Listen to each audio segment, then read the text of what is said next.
உடுமன்சோலையில் வேட்பாளர் குறித்த செய்திகளை மறுக்காமல் எம்எம்மணி எம்எல்ஏ. கட்சி அனுமதித்தால் மீண்டும் போட்டியிடுவேன் என்றும் எம்எம்மணி கூறினார். எம்எல்ஏ பதவியை எதிர்பார்த்து கட்சிக்கு வரவில்லை என்றும், எம்எல்ஏ ஆவதற்கு பல வருடங்களுக்கு முன்பே கட்சியில் வேலை செய்து வருவதாகவும் எம்எம்மணி கூறினார். ജനങ്ങളുടെയും മാധ്യമങ്ങളുടെയും എല്ലാം പ്രധാന ചർച്ച ആശാൻ സ്ഥാനാർത്ഥിയാകൂ എന്നുള്ളതാണ്. അതൊക്കെ പാർട്ടി പറയുന്നവരല്ലേ ചെയ്യുക. ഞാൻ കയറി സ്ഥാനാർത്ഥി, അതൊക്കെ കോൺഗ്രസിനകത്താണ് ഇങ്ങനെ സ്ഥാനാർത്ഥി ഇങ്ങനെ ഇടി. ഇതൊന്നും ഞങ്ങളുടെ പാർട്ടിക്കകത്ത് പതിവില്ല. അവർക്ക് സംസ്ഥാന കമ്മിറ്റിയും ജില്ലാ കമ്മിറ്റിയും ഒക്കെ ചർച്ച ചെയ്ത് ആ ഒരു സ്ഥാനാർത്ഥിയാകണം, എങ്ങനെയാണ് ജയസാധ്യത, എങ്ങനെയാണ് ഇതൊക്കെ നോക്കി തീരുമാനിക്കും.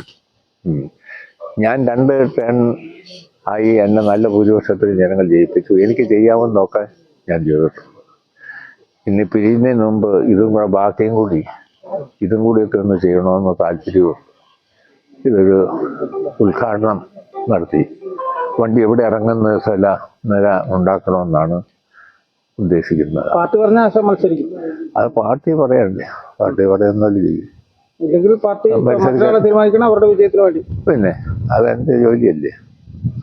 അതിനാണ് ഇപ്പൊ MLA പണി നോക്കി പാർട്ടി വന്നതല്ലല്ലോ നമ്മളതിനൊക്കെ എത്രയോ മുമ്പ് വന്നതാ. വർഷം എത്രയാണെന്നറിയോ.